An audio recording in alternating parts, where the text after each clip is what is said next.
Welcome, Podsmashers, to another episode of 80-Bit Podsmash, where gaming goes to grab a bite. We are your hosts, Penguin and Termite. I'm Termite. And I'm Penguin. Don't bite me, please. I will try not to, but it is our spooky Halloween episode. You're going to need to add some... Ooh, you may bring the lightning bolts back. Yeah, bring the lightning bolts back, because it's perfect. We skipped a year. Perfect for it. So we realized that when we talked about like Halloween our first year, and then like favorite, I don't even remember what the topic was, but it was like, wasn't like favorite Halloween, or did we just did a DLC? We didn't even have like a Halloween episode, did we? No, I don't remember. But last year we did an episode on, we did a deep dive on the horror genre. Yeah. So we're like, I was scraping my brains as to what scraping brains as to what we could do. So we decided to make a new series that we can do every Halloween. And, you know, if we feel inspired to do it throughout the year, we might. But it's specific for Halloween, and it is the 80-Bit Monster Smash. Monster Smash. We did the Smash.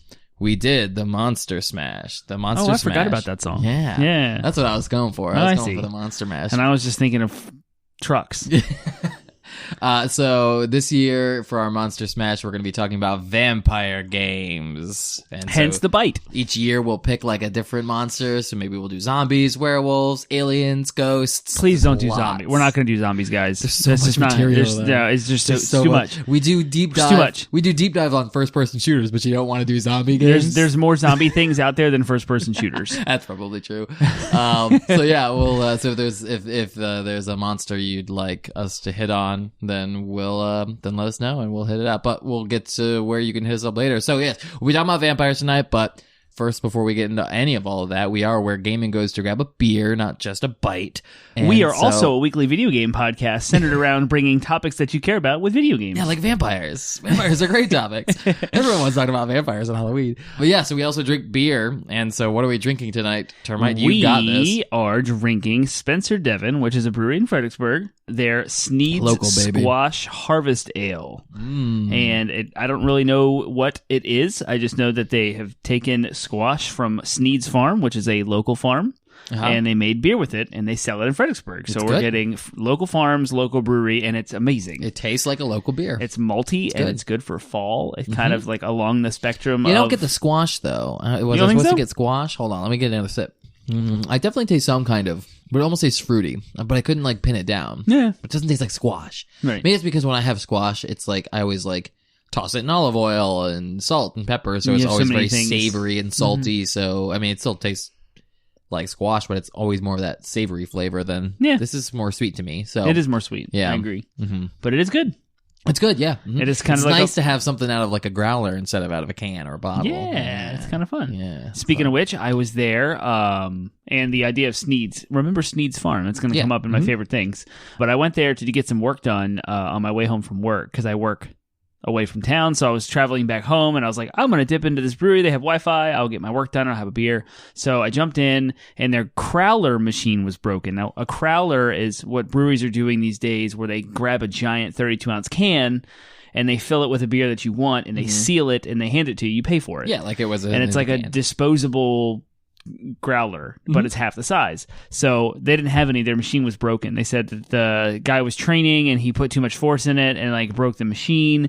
And so the bartender, his name was Eric, he was awesome, had offered to allow me to just purchase the beer, and he provided a glass crowler sized glass handle. That's not yours. No, that's awesome. The whole package was for the price of one beer. So wait, so you get to keep that? Yeah, it's mine forever. I mean, I guess it's not feasible for them to like let you have it and then right. And that's really cool. Yeah, so I got a Spencer Devon Brewing glass 32-ounce crowler for free, essentially. Very nice. Yeah. So kudos to them. Kudos to Spencer Devon, the master brewer, loves Dungeons and Dragons and video games. So if you're listening to us and you come by way of the card that I passed to Eric, thank you for your listening. Shout out to you. Thank you. Thanks for the beer. If you're ever in the Fredericksburg area, Spencer Devon is one of the great breweries that we have. It's one of like the 3 breweries that we have. No, we have like 6.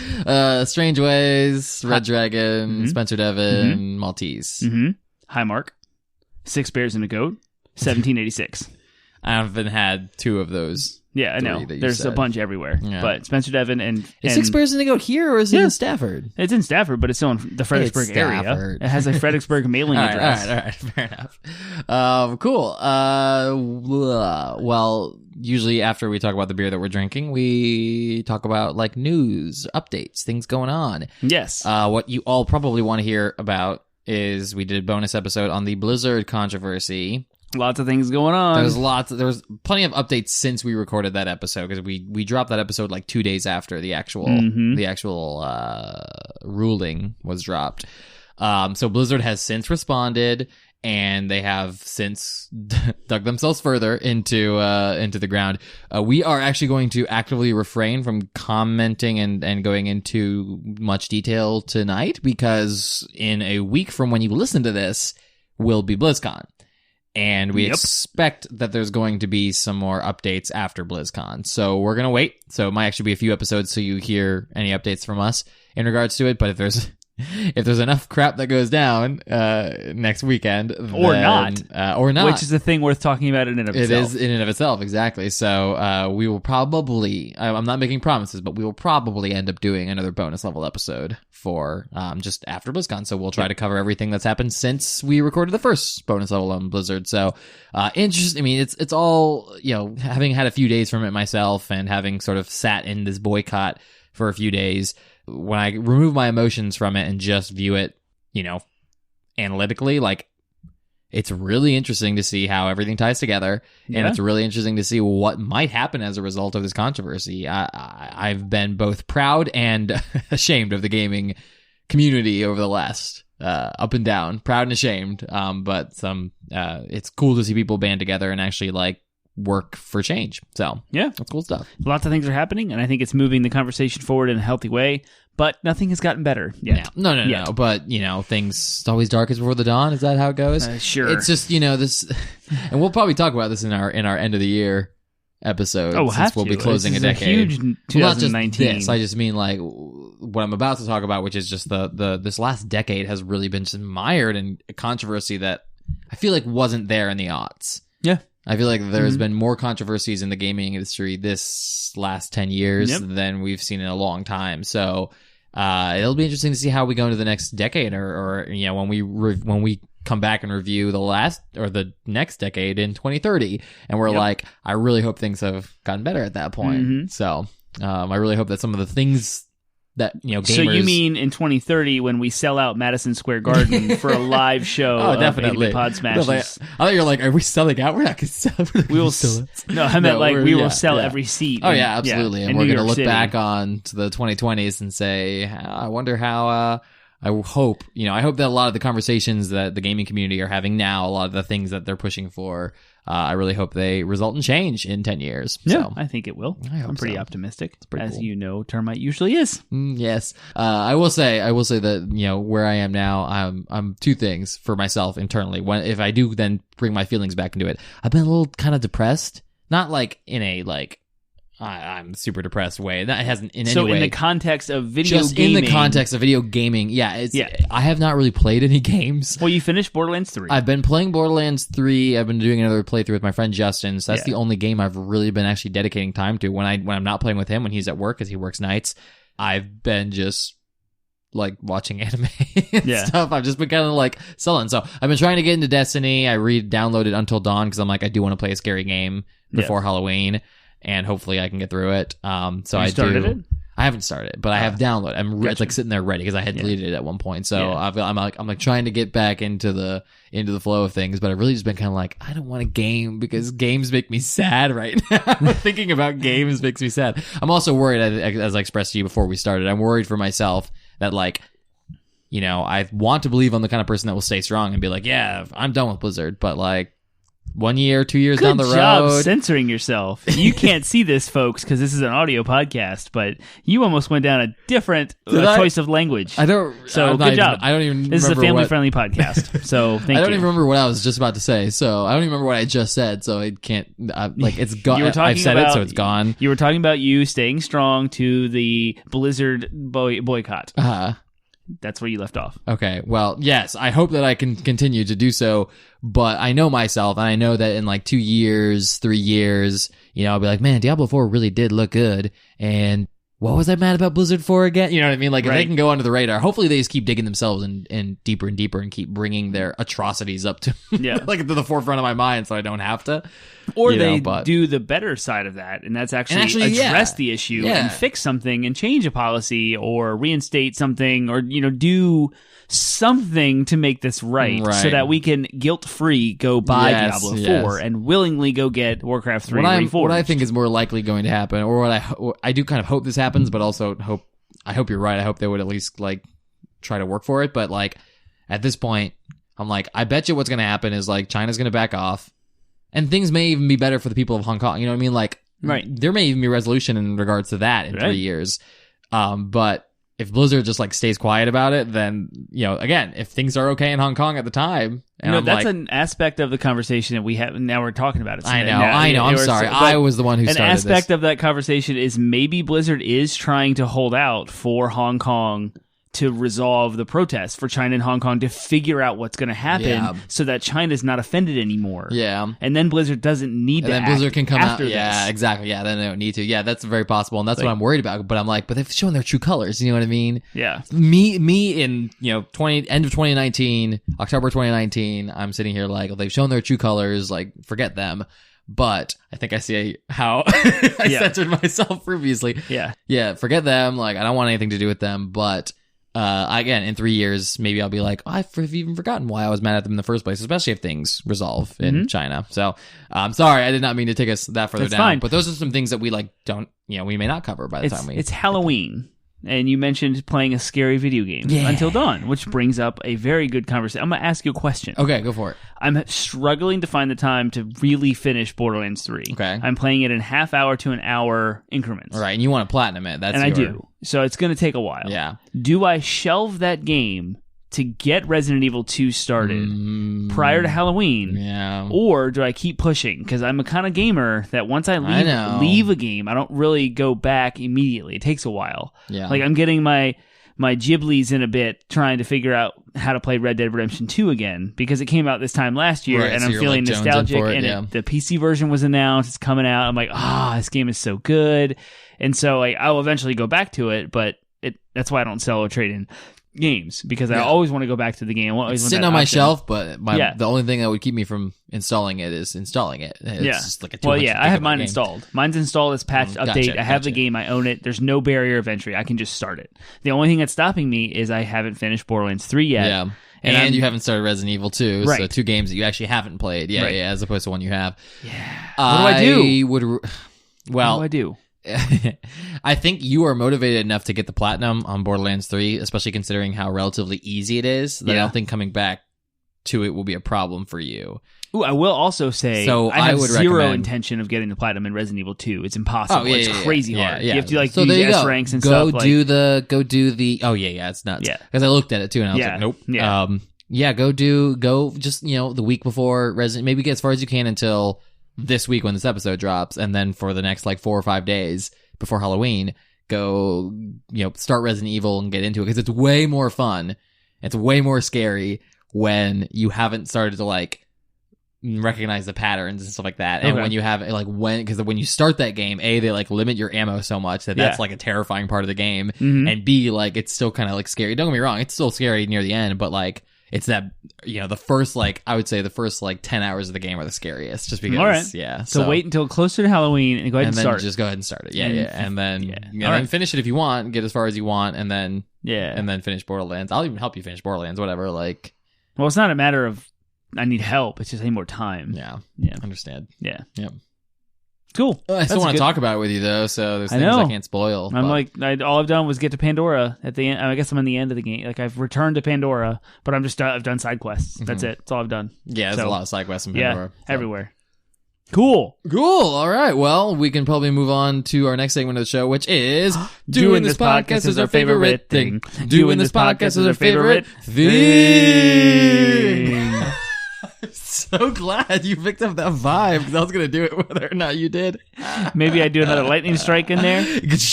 Totally. Or just take me making that noise and put it in there 4 times. All right. Do you have a favorite thing? I do. You I teased it earlier. So I mentioned from Spencer Devon that we are drinking Sneed's Farms Squash Harvest Ale. Well, our local farm Sneed also has a autumn festival thing throughout the weekends. And so they decorate their farm and all Halloweens. They have pumpkin patches. They invite families out. So we went this past Saturday. It's my favorite thing. Yeah. They had Spencer Devon beers on tap. Nice. From Sneed's Farms Ingredients, right? Awesome. They also had The Sunken Well, which is a restaurant downtown. Also sources Sneed's Farms produce in their recipes and in their restaurant. So they were there cooking food, all fresh, ridiculously good food. And usually when you go to Harvest Fests, I apologize to the people who've talked to me in person about this because they've probably already heard me say this, but you go to different places and they have the whole apple picking thing or they have the big autumn stuff, right? And you get the food and the food is just trash. It's like high school cafeteria cheeseburgers. It tastes like cardboard. They're probably like frozen. Like right? Yeah, and it's like this buffet line that you like stand in hours for whatever, and it's expensive. No, this was legit like awesome. My wife got this goat cheeseburger with like fresh tomatoes and onions on it. I took a bite of it. It was amazing. And then my father-in-law got a chili dog, which was like homemade chili, actual hot dog, bun length, like fresh. Oh, it was awesome food. The event itself was great. I took my 4-year-old and my baby, but of course the baby's not really enjoying much. But the 4-year-old loved it. There's a hike through the woods with decorations for Halloween. There's a plastic sheet that they have attached to the ground of a super steep, tall hill. And they call it a mountain slide, and it's ridiculously fast. Nice. Like I went down it as an adult, and nothing sticks to this thing. Like it's completely. I felt like National Lampoon's Christmas Vacation on the disc that he sleigh rides down. We had a blast. It was fantastic. So it was a great day out. Multiple hours were spent, and I also grabbed a beer from the beer garden from Spencer Devon. So good stuff all the way around. Cool. Perfect autumn day. It was a little hot, but it was fine. I'll say honorable mention favorite thing is it's not my favorite thing, but you got me thinking about it. Yeah. Honorable mention favorite thing. What's that? Penguin and Termite crashed King's Dominion. Ooh, we did. Festival Halloween thing. haunt. It was okay. We did like one actual scary thing. We had double the fun after you left. Yeah, I had to leave early because I had to meet my brother-in-law back at the house because he was coming in.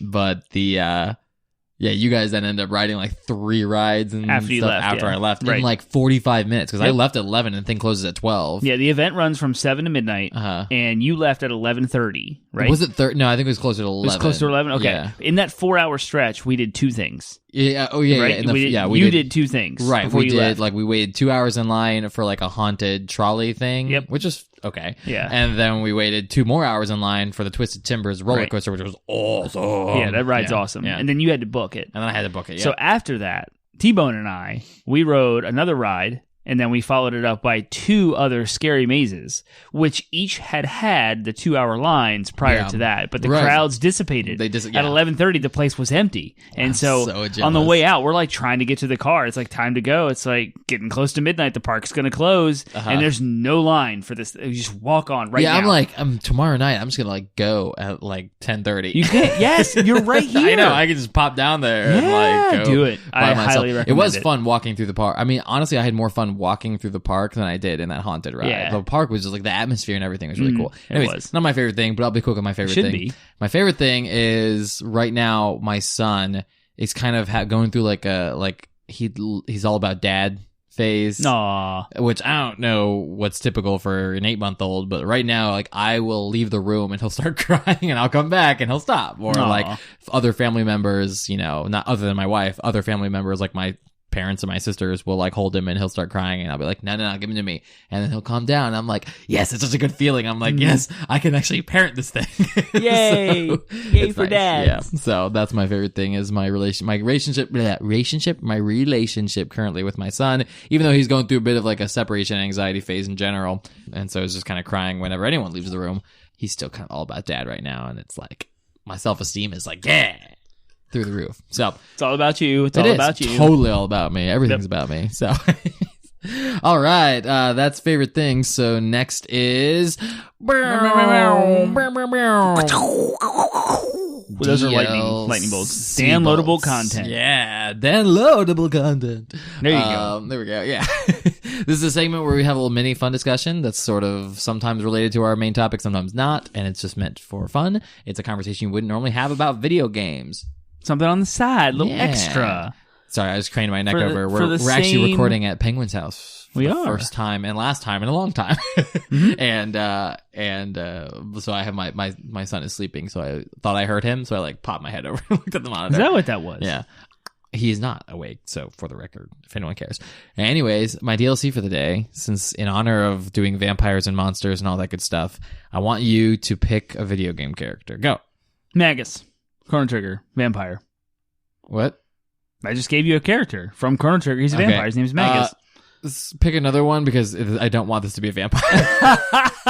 Sorry, I should say pick any non-vampire. I didn't expect you to pick a vampire, so that's really funny. What did you like? Of course. I know. Now I see my mistake now. Pick a non-vampire video game character. Non-vampire. Okay, well, stay with Chrono Trigger. Just go with Chrono. Chrono, okay. Right. So you're going to have to help me because I don't know a lot about Chrono Trigger. All right, so Chrono from Chrono Trigger is now a monster. What he is a monster, is perceived by the culture at large as a monster. So, Chrono being not changing anything about this character. What are his quote weaknesses, monster weaknesses? What would kids be told? What would parents hang up in the bedroom or whatever to ward off Chrono from Chrono Trigger? Well, Chrono Trigger is a game about Chrono being sucked into a time warp. Okay. While trying to get his friend Luca out of a machine, or chasing after her because she got sucked into time. So would you hang up little carved versions of the machine? I wonder if Chrono doesn't like time travel, because the rest of the game is him being sent through time and out of his control. He probably would want to avoid anything that looks like time travel. So what does the time travel look like? What's it represented by in the game? It's a little cool represented Super Nintendo think about Super Nintendo. It's like a blue circular portal initially. Oh, it's beautiful. They'll hang up blue circles. Yeah, and so or wear them around their necks. Yeah. It's great. And maybe he would not like that very much, because he would think that, oh crap. What's the enemy other than the vampire? The enemy is Lavos, which is a godlike creature that gets summoned to Earth as a meteor. What does he look like? Meteor. He looks like a giant mountain with spikes. The perfect giant mountain with spikes. That's how you also would ward them off. Kill them. That's how you kill Chrono. You get a giant mountain with spikes. I guess a rock with spikes would probably be more practical. So he comes down like a meteor and he changes the entire atmosphere. And so post-apocalyptic things happen well in the future. Nice. All right, so we'll do a ward and a killing for another, and I'll come up with the character this time. The one I had in mind earlier was Solid Snake. Okay. Metal Gear Solid. Yeah. He's a monster now. He turns into Vamp? No, he doesn't turn into a vampire. Who's the vampire villain in Metal Gear Solid 2? Yes. No, just what do people use to ward off Solid Snake, and what's his weakness? How do you kill him? I'm thinking exclamation points. You hang up, you wear a little exclamation point around your neck. Yeah. That'd be pretty funny. That's cheeky. Yeah, it's cheeky. I like that. And you kill him with like a big robot. What is he scared of? He's so a rock. He's not real. I mean, he is terrified of stuff, but he's not. He doesn't show it. And so he's so strong and just hides. Right. Well, vampires wouldn't be like, "Oh, I'm scared of garlic." You wouldn't know that. Yeah. They would just. What would you do to ward off Solid Snake? How do you kill him? Lights. Lots of lights. Lights and exclamation points. It's got to be a brightly lit room with lots of cameras and people. Nice. And exclamation points, because that's being detected. Yeah. Everything against stealth is that's what you would use. And you just kill him with a gun. Maybe some super loud floors, so that when he takes a step, it makes noise. How do you kill him though? Well, he's a human. Such as a gun. Yeah. Right. A silence gun. Let's just, because could be, yeah. With vampires, the mythology grows, so there has to be like silver bullet or whatever. So, yeah, you can use that. That sounds cool. A silence gun. Silence gun's how you kill Solid Snake. There you go. Mm-hmm. Perfect. Yep. Beautiful. Stealth, all right, kill stealth. That's DLC. Meow. All right, so you guys ready for the smash?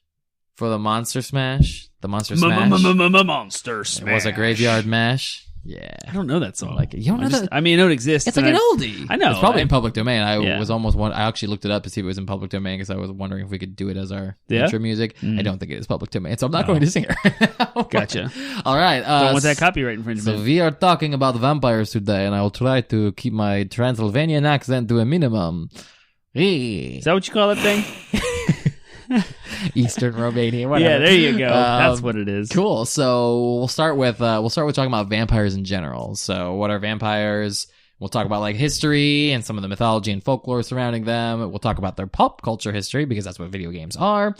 And then we'll talk about their descriptions and features, mostly weaknesses.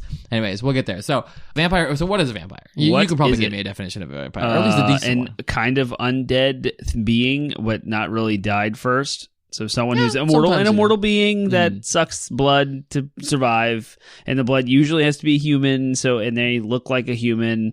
They cannot exist in daylight, and they are afraid of garlic and crucifixes and silver. Yeah, somehow. And you were right. And they have about superpowers sometimes, depending on the folklore you follow. They're like superhuman in strength, so they can leap and run, and they go at night. And some can turn into bats, and some can turn into wolves. Actually, but get out of here. So vampire, vaguely humanoid. You're right about the undead thing. Is in most folklore, is it a dead? Like the vampire kills their victim, and then they come back as a vampire. So that's how it spreads. So yeah, they are usually considered undead. Definitely soulless. You're usually depicted as like having no soul. And so the history. Vampires have been in the folklore of most. There's a vampire in most. There's vampire mythology in almost every culture across time. Across region, across time. It's crazy. Yeah. And again, if you take the wider definition of a vampire of being just a monster or a demon that sucks blood, then yes, that definitely applies. The vampires we know come mostly out of educate me, lay it on me. I don't even know where they come from. They come from mostly middle-aged European folklore, and the reason is because, and they think the reason for the vampire mythology is that certain people would there's a certain condition or a disease that will actually kind of preserve the body, or sometimes the way the body was buried or wrapped up would the body would be preserved. And so when people in the Middle Ages didn't know this, so what they thought was, or they open up a box of a dead person, they're expecting it to be rotted and disfigured. But sometimes they'd open these boxes and find that people, they look like they were still alive almost, they'd have color in their cheeks and stuff like that. And so what they thought was the vampire was, or that it was a vampire, and they were rising up out of their grave every night and draining the blood of victims, because why else would they have rosy cheeks? Why else would they look like they have color in their cheeks? So that's where it comes from. That's where, and a lot of this I learned from the podcast Lore, so I'm going to shout out to Lore, the big, super huge, giant podcast. You should check it out. It's pretty good. The first episode is actually on a vampire. Really? First American vampire, actually. Who is that? I forget her name. But it was a little girl they thought was a vampire. So, But that's where the whole staking them through the heart comes from, is because you would in order to keep them in the whole point was to keep them in the grave. It wasn't actually, you didn't have to be through the heart. You just would stake them into their grave. Wow. To keep them, you drive a stake through the top of the coffin into their body, into the ground. And then that would keep them from getting up out of their coffins. Wow. So that's where that part came And people from. actually did this to the coffins? Yeah. Oh yeah. You can actually go, I don't know of where, but I know that there are especially across Europe, there are tombs you can go visit where they've staked them down and stuff like that. Interesting. So. They don't take the stakes out? No. I don't think they did. Okay. So yeah, there's a lot. New coffin, rewrap them. Yep. So a lot of that, so a lot of what we know. So again, obviously a lot of our vampire folklore is also shaped by Bram Stoker and Dracula, who got his inspiration partially from Vlad the Impaler. So Vlad the Impaler, the actual historical ruler of East Romania, was the primary inspiration for Dracula. And this dude his enemies, he would take them and impale them from their butts all the way through their skulls while they're alive. So wonderful human being. Yeah. But he was an actual ruler, an actual historical person, and was the inspiration for Dracula. And then Dracula kind of shaped most of what most of our modern like pop culture is movies, video all games, can books. trace back to Dracula. So he's also a Castlevania villain. Yep. Interesting things about Dracula. I just want to hit on real quick some interesting tidbits because I actually read I had it on my shelf actually, Bram Stoker's novel. A lot of misconceptions due to the movies. Most of the action he does come from Transylvania, which I believe is a fictional place that is inspired by Romania. Okay. But he does come from Transylvania, but most of the action of the book does not actually take place in Transylvania. It takes place in London because Dracula decides to open up buy a few homes properties in London and start feeding on the people of London. So most of the action takes place in London. He does not die to sunlight. What happens is he gets stuck in whatever form he was in when the sun rises. Okay. So if he's in the form of a bat and the sun comes up, he's stuck as the bat for the rest of the day. If he's in the form of a wolf, he gets stuck because Dracula can take the form of a wolf. If he's in the form of a wolf, he gets stuck as a wolf. But the most dangerous one, and this is where people got the idea that he would die, is he could turn in the form of a fog or mist and come through the door, come through under the crack of the door and then reform himself as Dracula on the other side. Yeah. So if he got stuck in the form of fog, when the sun comes up, then he's toast because he can't. So it was really important that he got back to his coffin before. Oh, interesting. Okay. But he would sleep in a coffin, so that comes straight from, and he would drain the blood of his victims. He would not kill them immediately, actually, so that was another misconception. He would court them. He would slowly drain them over time. So most of the book, most of the actions the main characters take fighting Dracula is Van Helsing. Abraham Van Helsing, the character, he spends most of the book actually just giving transfusions to people to try to keep them alive. Jeez. And from turning into vampires, because when they do actually die, when they are drained, that comes from Dracula. How about as well. Abraham Lincoln, Vampire Hunter? Oh, it's a great movie. I have it. Do you really? Yeah, we should totally watch it. It was so love good. That movie. So cool. Yeah. So that's some of and then moving from folklore into pop culture. A lot of our pop culture, as we said, takes from the movie Dracula. From the Dracula movies. Well, and that takes from the book, so a lot of it traces back to Dracula. But there have been some great vampire movies over time. I think of John Carpenter's Vampires. I don't know if you've seen that. It's really, what really was good. The really Anne Rice book? Interview with a Vampire. Yeah, also, Brad Pitt? Brad Pitt and was it Keanu? I don't know. Brad Pitt and Keanu. I don't remember Reeves. I just know Brad Pitt was in it. That was awesome. Interview with a Vampire. Anne Rice. She was a huge vampire novel person. Yep. I mean, there's so many more movies than there are video games. So we could talk movies this entire. I grew up on Buffy the Vampire Slayer. Loved it. Wonder and the spinoff Angel, which was about a vampire with a soul. Yeah. So David Boreanaz. How about that movie series Twilight? That was awesome, right? Don't get me started on Twilight. Well, I'll talk about. I will. I'm totally joking. I know you were being facetious. I actually did. This will come into the description and features. I was in a speech, like a public speaking class in college. When I was in community college, and we had to do two speeches over the course of. We had to get up in front of the class and do two speeches. One was a informative speech, and one was a persuasive speech. Right. I don't remember what my informative one was on, but my persuasive speech was I did a persuasive speech trying to persuade people that the vampires in Twilight were not actually vampires. Yes. And I made a pretty darn good case. They are vampires in name only by Stephanie Meyer, because everything else about them is not. Yeah. Because there's also, again, there's plenty of monsters over the course of folklore that suck blood. You could categorize them as vampires if you really wanted to, but they're not. They're not all vampires in name. So, although they do think that the sucking blood thing comes from vampire bats, obviously. Yeah. But the interesting thing about vampire bats is they don't actually suck blood. They don't? They bite and make a puncture. They make a puncture wound, but then they lap up the blood. They let it drain out and they lap it up. So it looks like they're sucking it. I see. Yeah. Gotcha. So, but I mean, it's still the same thing. They still eat blood, but right. But I think they're it's only it's part of their diet. They also subsist on fruits and flies and stuff like that. It's not just blood. It's not. They aren't just just flying around.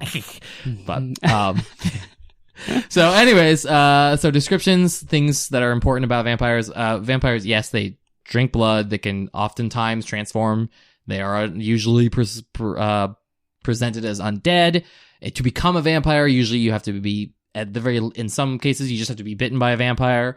In other cases, you have to be turned. So I know in Buffy, for example, the vampire would have to drain all of your blood, and then the victim would have to bite them and drain the blood back. So it's kind of like a sharing of blood, and that's how you would turn. Because a normal person would just die. Right. So I think that was also in Supernatural. There's some other ones. So Yeah. Yeah, there was a turning in Skyrim too, bringing the conversation back to video games. Yeah, there was like this whole process where you would be turned into a vampire lord, and you are stuck that way forever. And I like that. I like that whole idea a little bit more because it separates them a little bit more from zombies. Because zombies are just like you get, but once you're gonna become a zombie, right. Vampires was almost like there was more of a process. You'd have to almost be chosen and groomed to become a new vampire, which also made them more rare. Right. You know, if a vampire just every person they bit became a vampire, then I've seen it where like if you just get bit by a vampire, you become a vampire ghoul kind of thing, where like you have like you're like a mindless, almost like a zombie. And then in order to become a fully intelligent vampire, you have to go through this turning process. Oh, whatever interesting. That looks like. Yeah, I think that's what it was in the Castlevania anime. Oh, but okay. So yeah, that's again one of the features is that they're usually intelligent. But the case I made in my persuasive argument was vampires are more than anything defined by their weaknesses, because they have a very specific set and list of things as to how to kill and ward off vampires. We hit on some earlier. Staking through the heart is a surefire way. Garlic to know they're a vampire. Garlic, yep. And that I was reading about that. Yeah. Recently. They think that where the whole garlic thing comes from is from people with rabies. So people with rabies, they didn't know it was rabies, so they just thought they were vampires because they wanted to go around biting everybody. And people with rabies have hypersensitivity to things like bright lights and strong smells like garlic. So that's where the garlic thing they think comes from. Yeah. So garlic is a big one. Sunlight. Yep. Sunlight is, and that was the major sticking point with the Twilight vampires is they glitter in the sunlight. They don't die. They just kind of glitter. And and so they can't go out in the sun because then you'd know they're vampires because they are glittering, right? Because everyone looks and goes, oh, he's glittering. He's totally a vampire. Yeah. So that's what I hated. I hated it. You and most of the pop culture world. So that sometimes silver can kill them. In fact, that's where the myth of the part of the folklore where you can't see their reflection comes from. Oh yeah. So typically it's seen as like, oh, you can't. The reason is because mirrors used to be backed with silver. They used to have a plate of silver in the back. Yeah. And so silver is seen as a like pure metal in a lot of cultures, especially Western cultures, I mean. And so since it was pure and vampires are impure creatures, they couldn't see their reflection because the silver was blocking it. But it didn't have to do with the reflection itself. It had everything to do with the silver. So in some cases, a silver bullet or a silver stake will also effectively kill a vampire. Yeah. So, yep. Interesting. But, yep, garlic, steaks, and sunlight are the big... Oh, decapitation usually can kill a vampire too. Yep. That's often seen as another method in a lot of them. So, all right. Cool. So that's vampires. That's what they are. Kind of like a what about the superhuman stuff? Yeah, I mean, usually as creatures of the night, as creatures of the darkness, or creatures of the devil, they're oftentimes depicted as being able to accomplish supernatural feats. So whether that is shapeshifting into fog or shapeshifting into a bat, or having superhuman strength, speeds, again, they're seen as predators because they eat people. So they oftentimes are given predatory, what we see in nature, like speed and the ability to sniff and smell or see heartbeats, if you will, and stuff like that. So high level, the kind of, if you're looking at like the meta analysis of the whole vampire thing, I think we talked about this in one of our episodes about how like vampires are sort of metaphorically, they're seen as like, especially coming out of like a lot of Christian cultures, they're seen as these like beings of the devil. So they're oftentimes associated with witches and stuff like that. And they're often seen as these just from a high level, meta level, it's like they're seen as these amoral beings, and the fact that they can convert people is what kind of adds to their horror, because we're all scared of like, especially like, in a lot of like conservative cultural things, being it's tainted by the don't no. like they're going to come after our daughters and all that stuff. So that's kind of the high level meta horror that comes with, and that's. Again, I talked about one of our episodes. I talked about how I think it was our horror episode. I talked about how when a Democrat's in the White House, a lot of vampire movies will happen because the cultural fear is, the Democrats in the White House, they're these immoral seductresses or whatever, and they're going to come turn our daughters into Democrats. Wow. And then consequently, same thing is true with zombies. When Republicans are the White House, they make a lot of zombie movies. Hey, Zombieland 2's coming out. Because the fear is that, they're these massive consumerist, like they're gonna suck the life out of you. The hordes of consumers are just going to brainless, mindless, hordes, and that's what the Republicans are going to turn everybody into. Is brainless, mindless consumers. Yeah. Wow. So that's kind of the meta analysis, high level of what vampires. Yeah, wasn't there? That's one thing we didn't touch about with vampires and culture in movies and books. aren't they associated with immoral activities A lot. outside of the murder, and like sucking each other's blood? Don't they? I'm trying to stay family friendly, but don't they like have promiscuous lives and relationships? Well, a lot of that comes actually from Dracula. Before Dracula, they're almost always just depicted as monsters. They would wake up in the night. They're predatory creatures, that come and just like they're almost animalistic. Like there's nothing like necessarily instincts. Glamorous about them. So Bram Stoker really added that level of glam to the vampires, the glampires, and gave them way more. They're supposed to dress nice. Yeah, and way they're supposed more to be formal and etiquette and like high society kind of like way more. And a lot of that comes from, again, Bram Stoker was trying to tap into that culturally because he was writing. His audience was Britain, British readers, and what he was trying to, a lot of people were like scared of the sort of foreign Eastern European. What are those crazy, godless, rich, wealthy Romanian, Eastern European, Balkan people, like what their society's like. So that's what he was trying to tap into. So you're right. But again, all of that comes from Bram Stoker and Dracula in the 1800s. Before that, vampires were almost always just seen as like a demon that comes in the night. Very, not that much different from what you would think of as like a banshee or a chupacabra or something like that.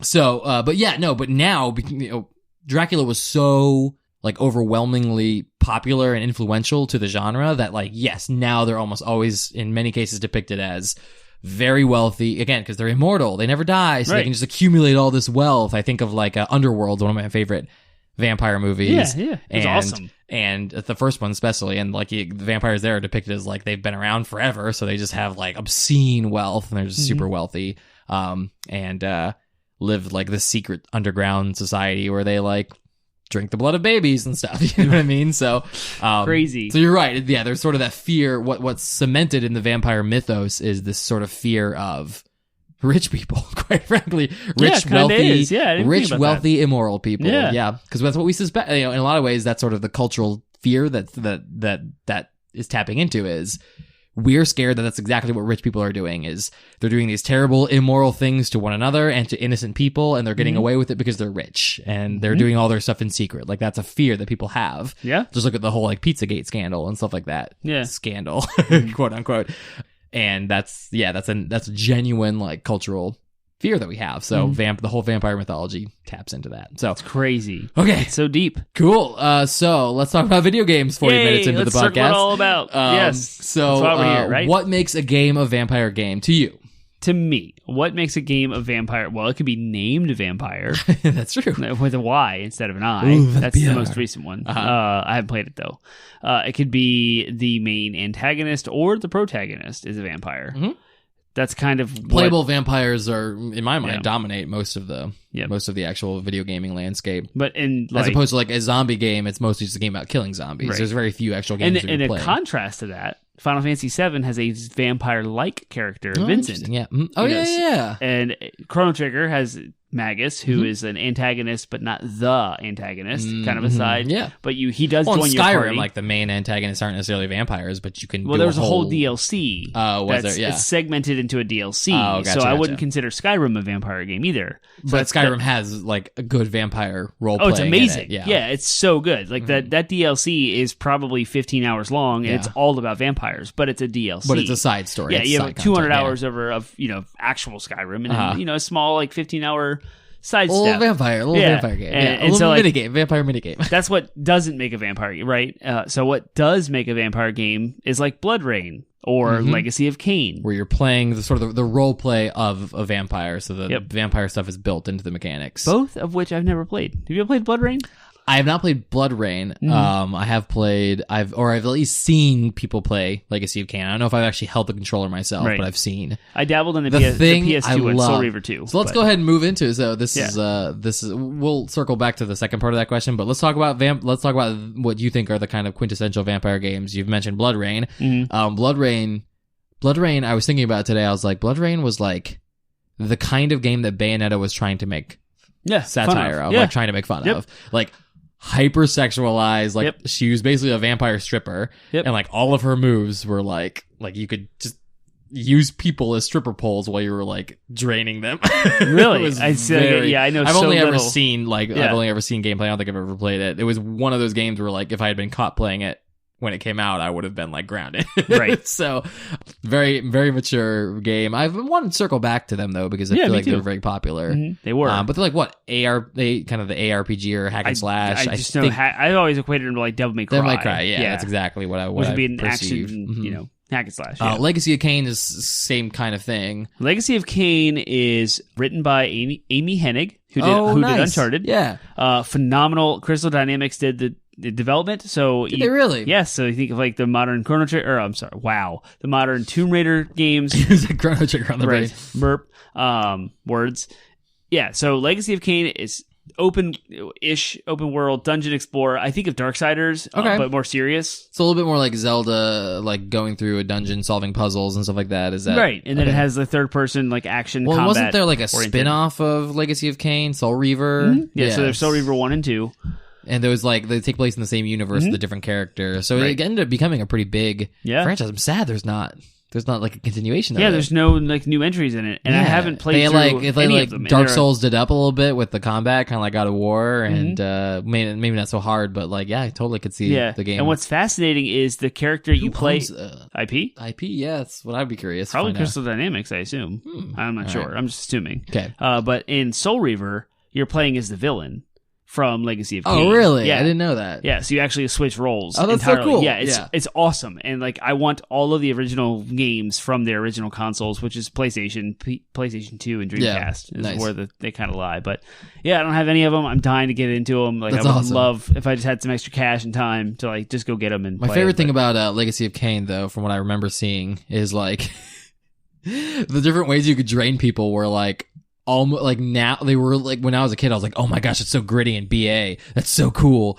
And now as an adult I'm like, oh my gosh, that's comical. Because the one that comes to mind is like you could like range drain people. So like someone that was like 5 feet away from you, you could like open up your mouth and their blood would come out of their mouth in like a fountain and into your mouth. Nice. And it was like, as a kid I was like, that's so cool. As an adult I'm like, oh my gosh, that's probably hilarious. Yeah, it probably is. Yeah. The first Legacy of Kain was actually done by Silicon Knights and Crystal Dynamics. Look at that. Silicon Knights did Eternal Darkness. Did they like remake it in 2004 then, or like remaster it? Crystal Dynamics worked on that series from 99 to 2004. It came out. Interesting. And before that was Silicon Knights, but they worked together. So it's, according to Wikipedia, they worked Silicon Knights in association with Crystal Dynamics. Yeah. But after a legal battle, Crystal Dynamics retained the rights to the game's IP. Mm-hmm. So there you go. That answers your question. The big vampire game we have to talk about before we get too far into talking about Castlevania. Yeah. So it's not necessarily like you're not. It's not a playable vampire, but vampires have been a part of the franchise for forever, considering that Dracula was the main villain of the first one and has kind of been dominate. Like almost every game is about killing Dracula's reincarnation. Yeah. The anime is about killing Dracula. And then there's the spin-off games where you actually do play as Dracula. The Lords of Shadow or whatever. Castlevania Lords of Shadow. They made it a little bit more Devil May Cry. Third person. I actually own... I don't remember, but I have the game on Steam. I have the first game on Steam. All right. I think I have both games on Steam, actually, so I should probably play through... Maybe I should play through them for my Halloween game. I don't know. You want to play everything, don't you? I do. I want to play everything. I want to play everything vaguely Halloween related. Yes. But I remember that game being like I guess it's a spoiler for me to say it, but like the first, you're not necessarily immediately Dracula in the first one, but by the end of the game you become Dracula, and then in the second one you play as you are the same character, but cool. Now you're Dracula. So yeah. I remember the story being really convoluted though. I think the writing is a little bit like wacky. Okay. Like a little bit hard to follow. I'm not surprised. Yeah. But it has Sean Connery. Sean Connery does the voice of a character in that game. Oh, nice. Cool. And then, I want to circle back around to I guess Bloodstained Ritual of the Night. Is that another one that you play as a vampire? Yeah, that's the newest one. That's it's very new. Yeah. It's a 2D game. Yeah, Masquerade. Vampire Bloodlines of Masquerade. That's another popular one. I've never played either of those, but I know that they're very popular vampire games. Right? Is that what you said? There's the Vampire with a Y. Is that the only vampire? Because there's also Vampire Bloodlines or Vampire the Masquerade. I think we're talking about the same thing. Probably. We are probably talking about the same thing. Cool. So what genres blend well with vampire games? Third-person action RPGs. Yeah, I would say hack and slash. Well, I would say 2D side-scrollers as well, in the form of Castlevania. Like, I mean, obviously it's a super popular game, and it started as a side-scrolling platformer. So I think that atmosphere... No, that's not the game I'm talking about. Yeah, There's it's another just one. Vampire. It's made by Don't Nod Entertainment. Gotcha. But, yeah. I think that, like, I mean, what makes Castlevania more of a vampire game than anything else is the fact that at least the side-scrolling games, like the atmosphere is very, you're going in a castle, there's, monsters on the wall, there's crucifixes and holy water as part of that's all like iconography that is associated That's with a good word. yeah, thank you. There's iconography, I can't say it though without stuttering apparently. All of that's associated with vampire mythology, and so it feels very much like a vampire game, and I think that works well with 2D side scrollers. So Vampire the Masquerade is a games. sequel To Vampire. No, not at all. Yeah, there's a sequel to it. Oh, Vampire the Masquerade Bloodlines came out. The sequel is Bloodlines 2, and it was like pushed into 2020 or something. But those are very relevant, very recent games. So you talk about what gameplay elements blend well with vampire games. What hasn't been done? Have you ever played Dishonored? Oh, no, but it's been on my like long list. It is a first-person game, but you can go through it entirely stealth and not kill anyone, or you can go nuts and kill everyone. But it's a very stealth action game, so you're doing like stealth kills, melee, and guns and stuff. Not vampire related at all, but a game like that where you can choose stealth or not would be really, really cool and super compelling. I can see like a game like LA Noire where the whole game is just like an investigative thing. When you're not the vampire, but the vampire's running and you're rampant. Investigating, trying to find out who the vampire is. Like that would be really good. Yeah. No, that kind of game would be. There might be one out there for all I know.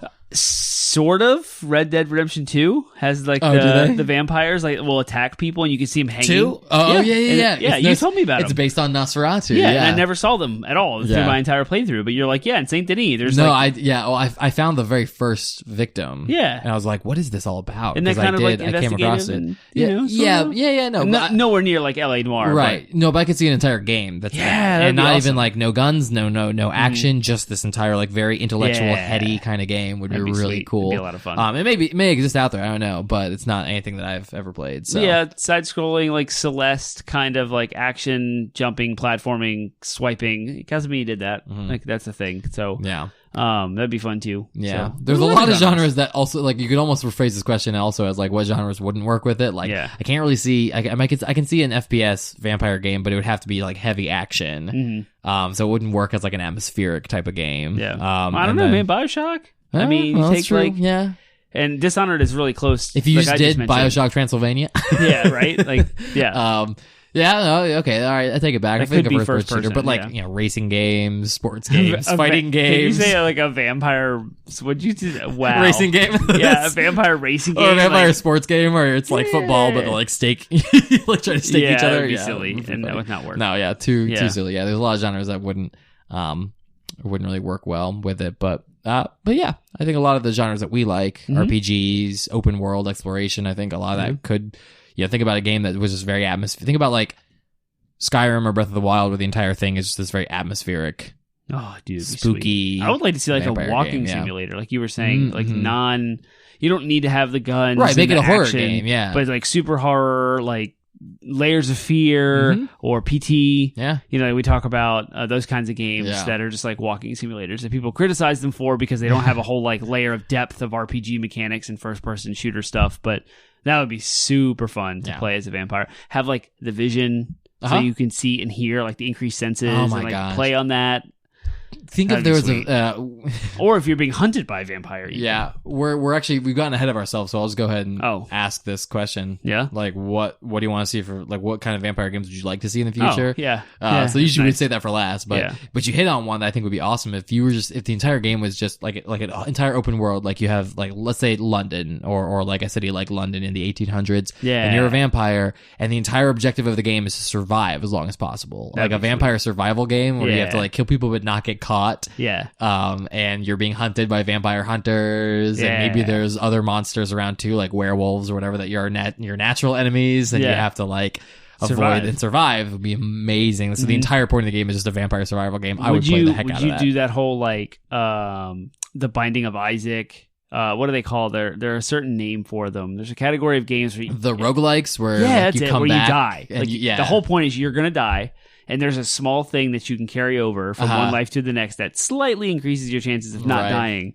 I would have to I think it would be interesting if you do that, but kind of I think of it like in terms of like what Watchdog Legions is going to be doing. Yeah. Where like you can choose to turn like a handful of people each playthrough, and then if you die, you pick up as one of those people you just turned, and then that person could in turn turn more people. Right, très magnifique. That'd be like the more people you turn, but the turning process is so like it's really risky and involved. Yeah. So you are trying to turn and reproduce people so that you can keep playing the game longer and longer.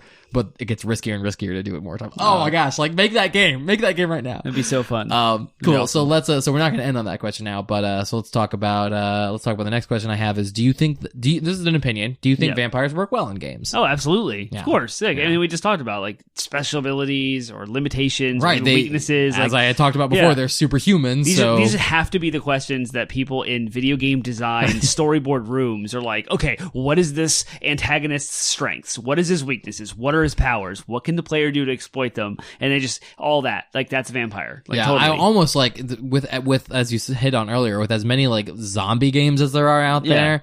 Like I'm surprised there's not more vampire games. Know. When I looked at the list, I was like I just pulled up Google like what are the best vampire games. Yeah. The list was you can tell like the amount of games that are made off of like a particular idea as to when you start reaching the obscure indie games. And I was like, I've hit that list of obscure indie games much faster than I expected to. There's just not a lot of like prolific vampire games out there compared to zombie games or alien games where it's crazy. Everywhere. Zombies are too much. Too much zombies. Zombies and aliens, I think, despite probably. The fact if you were to take like traditional monsters, like things that are perceived as monsters, or in the category of spooky Halloween costumes, if you want to say like Halloween costume monsters, I would say zombies and aliens probably dominate the video game market right now, compared, especially leagues beyond other ones that we could talk about, like vampires, werewolves, and ghosts, witches, stuff like that. Although witches are pretty up there too. Yeah, witches are awesome. There's a lot of witch games. So, anyways, we're not talking about witches. We're talking about vampires. We're talking about vamps. So, do you think they work better as protagonists or antagonists? I think antagonists, but maybe because I'm biased to what I've been exposed to. Castlevania and... Castlevania antagonist, Chrono Trigger antagonist, Metal Gear Solid 2, like I had alluded to, there's a character named Vamp. He's a vampire, obviously he's antagonist, and they're always like hard to kill, and they have limited weaknesses, and they're superhuman. Yeah, the whole like soulless thing really leans itself to being an enemy, a bad guy. Right. I think that they work just as well as protagonists, because then you can lean into that in regards to like a especially if character. if they didn't want to be a vampire, if they were like a victim and you're like, crap, now I'm stuck in this world where I'm questioning forced everything. Upon me, but now I have this hunger I can't control. That's really, really cool. That's a huge thing. So I think they work. I think in this case, this is one of those situations where they work like equally. Yeah. Well, like in different ways. Yeah, like I couldn't see like zombies working as well as protagonists as they are as antagonists, because there's the whole zombie horde thing, the terror of being surrounded by mindless monsters works so well, obviously, that it's gotten to the point where it's oversaturated. Right. But like if they were to try to turn that on its head and make you the zombie, it would have to be done very delicately to work. So, cool.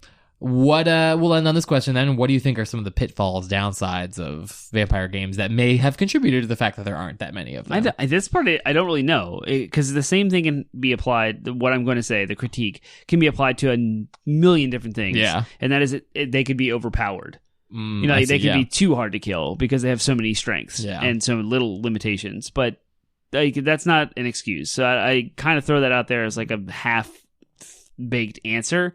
And I don't really know, like, why not go into vampires in games? Why is this not as popular as zombies? I think I have an answer, and I think that it has something to do with, again, vampires are very atmospheric. Yeah. There's very, like, and they don't have to be, but they typically are. Like, everything we've been talking about, it's like, you can picture it in your head. I say vampire game, and in your head, you think blood, fog, probably like 18th century Victorian architecture and clothing and dark. And like, again, these are things that immediately, like word associations that just come to mind. Right. I think that what a lot might keep a lot of developers from leaning into that is like zombies. Zombies and aliens even more so than zombies, you can kind of do whatever you want with, like, and you can make it snowy, you can make it deserty, you can do a bunch of like crazy things. Whereas like, again, I'm not saying that it's impossible to do so, but what people think of when they think of vampire games are probably a very specific atmosphere that like really only works one time a year, and that's Halloween. So you don't really want a game that people don't want to play except for 1 month. Someone needs to come out and break that trend. Oh, totally. Absolutely. That's a fallacy. I totally agree. Yeah. I agree. So I'm not saying it's like it's a universal thing. Right. I just think that it's a contributing factor where it's like, okay, players might get bored of the same atmosphere after X amount of time. Yeah, I could see that being. I would love to see some new innovations with vampires. That's not Blade. It's not Van Helsing or Underworld or any of that. Yeah, like that whole like underground partying scene, which is the immoral thing we alluded to earlier. Right. Like I want to just see completely something new. It doesn't have to be Victorian age. It doesn't have to be pilgrims. Salem.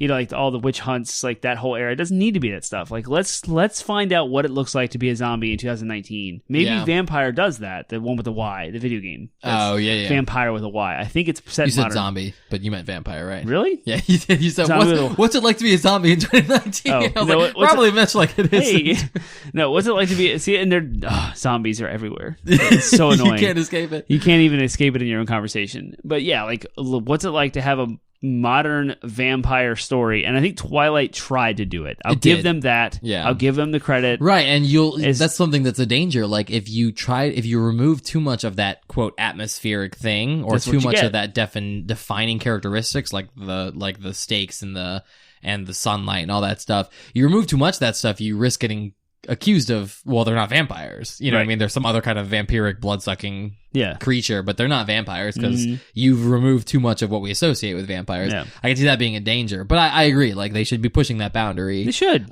Think of, you could still do all of that, have all of that stuff, and do, like, a Far Cry Primal thing where it's, like, a vampire cave. Clearly these vampires have been around longer than...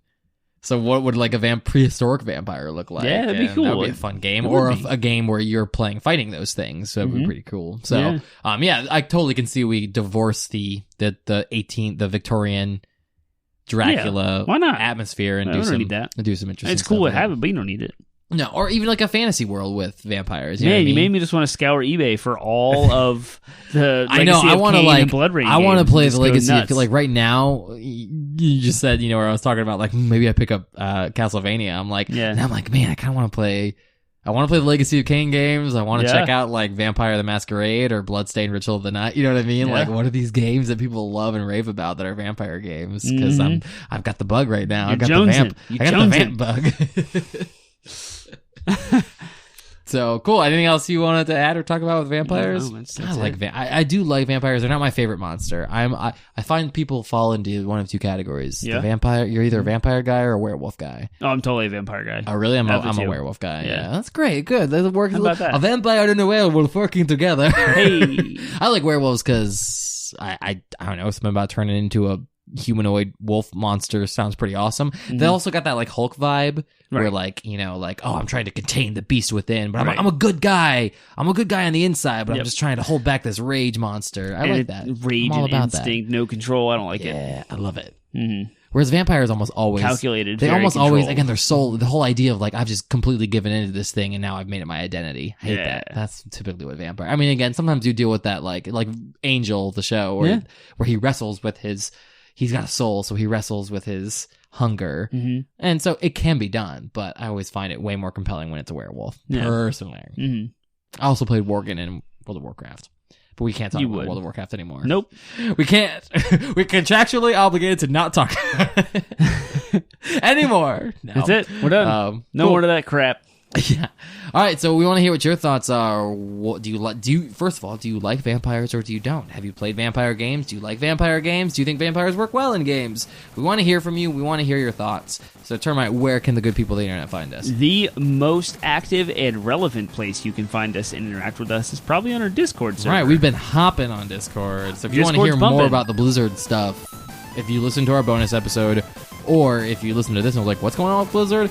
We've been talking about it all months, and we probably will keep talking about it. So we have different channels on our Discord. We talk about the beers that we drink. We have a channel for that, and we talk about all the relevance in the news. We share articles with each other. We discuss these things. Topic ideas. If you have an idea for a topic you want us to talk about, we have a whole channel for that. So you can also find us on all social media platforms. There's Facebook, Twitter, Instagram, and Reddit. We have our own subreddit where you can create any topic you would like on our wall and link things to it. You can talk about it, discuss it.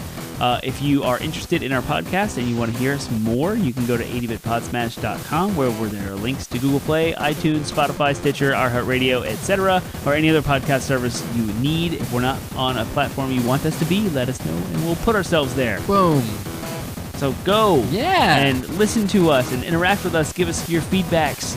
If you would so kindly go to iTunes and give us a review, that'd be cool. The last review, the most recent review is from May of 2018. What? We've been doing this podcast for that long? We've been longer than that. Yeah, that's crazy. So if you feel so kind and you're still listening, you haven't dipped out because you know I'm talking about this stuff, please go to iTunes and give us a review.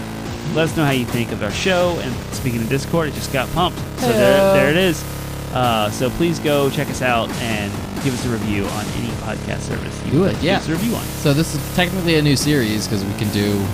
But it's only going to happen once a year. It may. So if you guys want us to do another Monster Smash before... Monster Smash! If you want us to do that sooner than Halloween, let us know. Also, we'll go ahead and take requests now for what you want the next one to be. So let us know if you want us to do one on aliens or zombies or werewolves or witches or ghosts or ghouls. Sure. Ghouls. Ghouls is kind of a catch-all term. Yeah. Or, eldritch abominations from Beyond the Stars. We'll do that. Yeah, we'll totally do a Cthulhu episode. Yeah. All right. Yeah, so let us know. And next week, we will be doing an episode on New Game Plus. I know this because we've been pushing it off. So, New Game Plus, we'll be talking about that, and it'll be pretty cool. So, It will be. Yeah. Looking forward to having that conversation. See you next week.